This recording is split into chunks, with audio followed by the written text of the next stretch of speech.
At Fatima, the Divine has revealed himself through the maternal face of Mary, who has conveyed a message from God to humanity of the 20th century, a message that in itself is a prophetic word. Uma mensagem que se pode dizer uma palavra profética mesmo.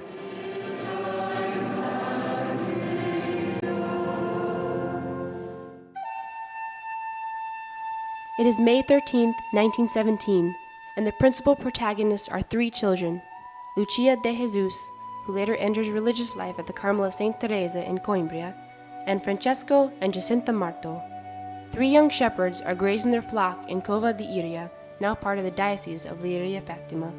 Around noon, the three children see a great light, and thinking it is a flash of lightning, decide to leave. But soon after, another light comes and illuminates the area around them. Here, where there is only a small oak, where later the little chapel of the apparitions will stand, appears a lady brighter than the sun, holding in her hands a white rosary.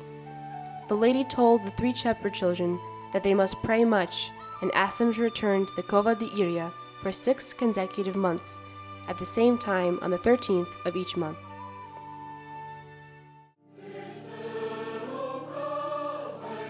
Estas aparições foram preparadas para as aparições do Anjo da Paz. These apparitions were preceded by those of the angel, as Sister Lucia said, to prepare the children to penetrate the divine mystery and to understand that God would entrust a message to them. Que da parte de Deus vinha uma mensagem. At her last appearance, October 13th, nearly 70,000 people are on the scene, and the lady reveals her name, Our Lady of the Rosary. The Virgin requested that, on the very place where she appeared, a chapel be built in her honor. After the appearance, all present witnessed the miracle promised earlier to the three children. The sun, like a silver disc that could be observed without any difficulty, begins to turn on itself like a ball of fire and seems to rush to the ground. This message takes on various aspects, which Sister Lucia has summarized in what is known as the Secret of Fatima. Como o segredo de Fátima. As Bishop Marto explains, the message of Fatima reveals 3 distinct things: the vision of hell as a warning to shake the conscience of humanity, devotion to the Sacred Heart of Mary, and a reference to suffering, persecution, and martyrdom in the Church. This message is a message of hope and perseverance amid the difficulties of the world.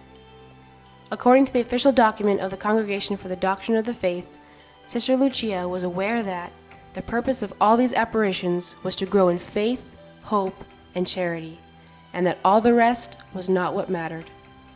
On October 3, 1930, the Bishop of Leiria agreed that the appearances were authentic and authorized devotion to Our Lady of Fatima.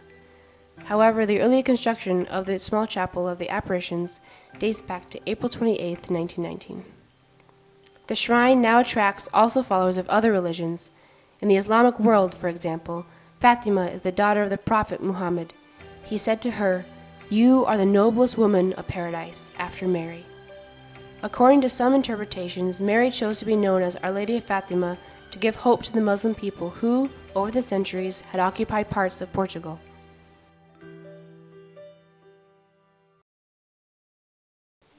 May 13, 1981 is also linked to the assassination attempt against John Paul II in Rome by Mehmet Ali Agca.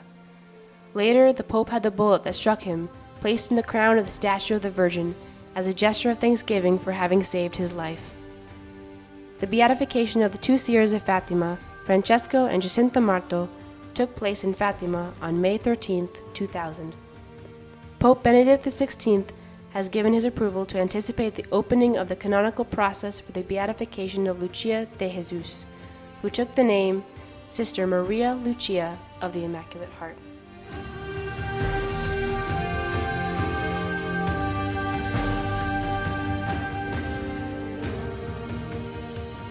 O Virgin Mary, Mother of God and our Mother, Queen of the Rosary, Gentle Virgin of Fatima, I consecrate myself to your Immaculate Heart to be fully offered and consecrated to the Lord. Please take me under your maternal protection, Defend me against dangers. Help me to overcome temptations and avoid sins. And I beg you, watch over the purity of my body and my soul. May your Immaculate Heart be my refuge and the path that leads me to God. Grant me the grace to pray and to sacrifice myself for love of Jesus, for the conversion of sinners, and in reparation for the sins committed against your Immaculate Heart.